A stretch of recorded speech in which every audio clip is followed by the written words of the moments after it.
It's the midweek edition of Business Incorporated, and we're glad to have you. I am Bisi Adebayo.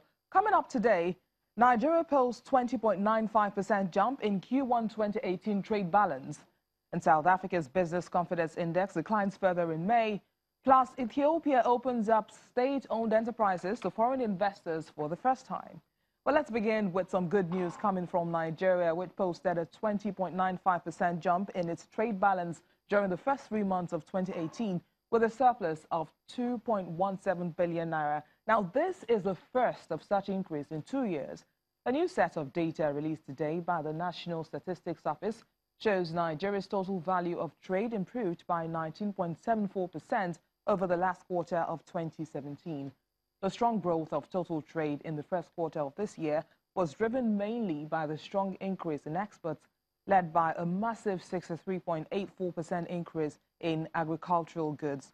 Crude oil exports rose just 10%, and solid minerals posted 12.96% on a quarterly basis, while raw material exports came in at 13.62%. Nigeria's total imports during the period increased 19.22% over the last quarter of 2017.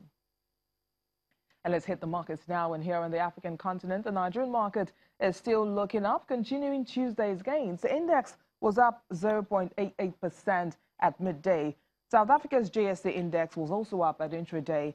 Now, Egypt led losses down 0.01%, and Kenya closed in the red on Tuesday. And in the Middle East, all the markets were in the green at intraday, except for the Saudi index, which was down 0.1%. Abu Dhabi was up 0.77%, and Dubai up 0.36%, and the Qatari market also 0.1% higher.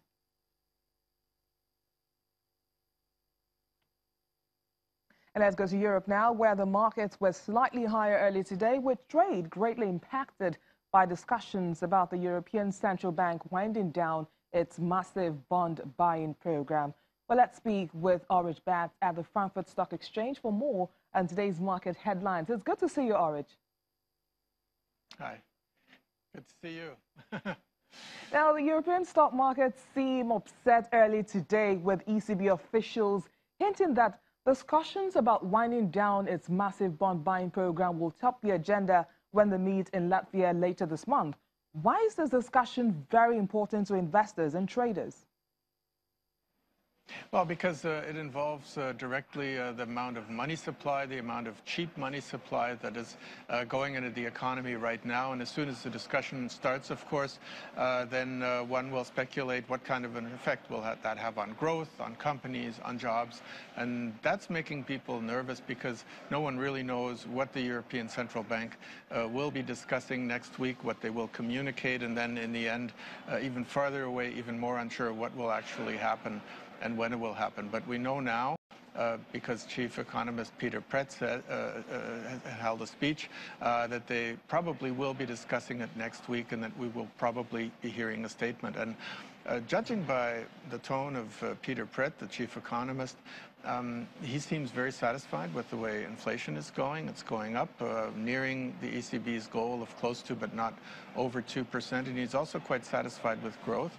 So that's fueling all sorts of discussion here and elsewhere among people who analyze the monetary policy of the central bank, that the exit from QE will happen perhaps earlier, and perhaps even when it happens earlier, a little bit more feelable than people previously assumed. And because that makes pressure on interest rates, the euro went up when this news came of what Peter Prett said.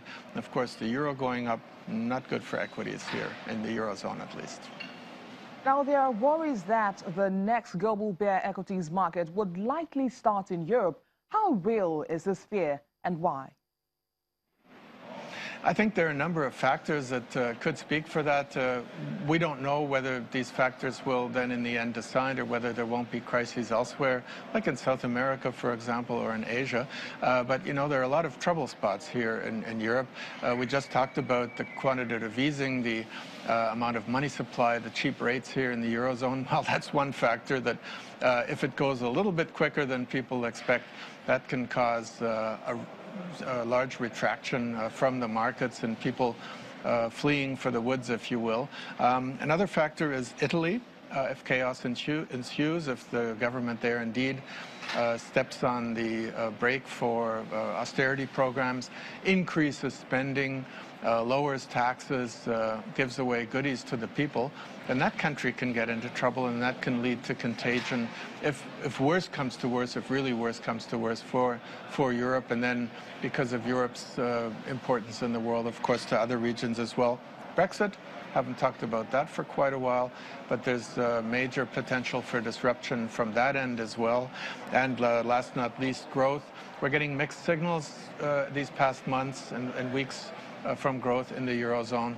So if things worsen there, then that can also lead to a downturn here in the markets.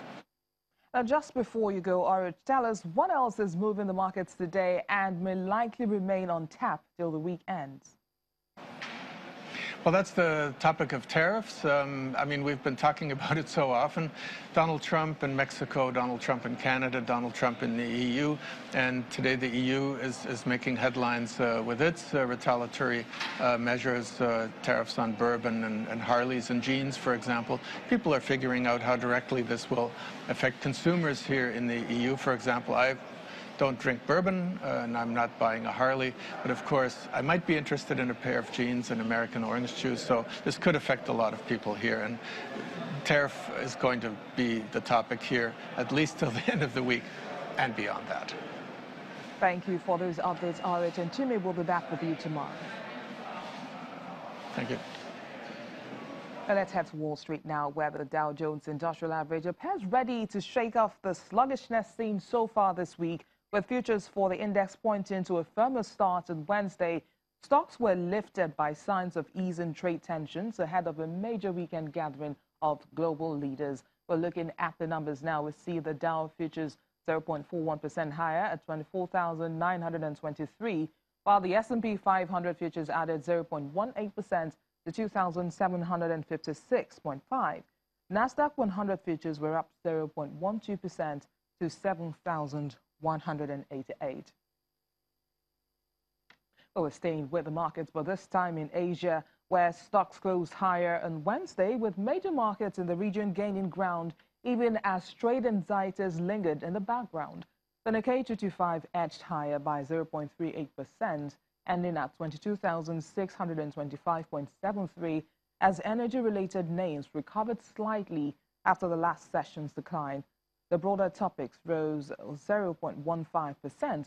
Hong Kong's Hang Seng Index advanced 0.65% amid broad-based gains, with the information technology sector among the best performance in the afternoon.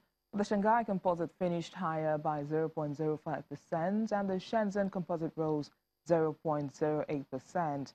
Now, the S&P ASX 200 tacked on 0.5%, closing at 6,025.1. And of course, that was boosted by gains in resource plays and oil producers.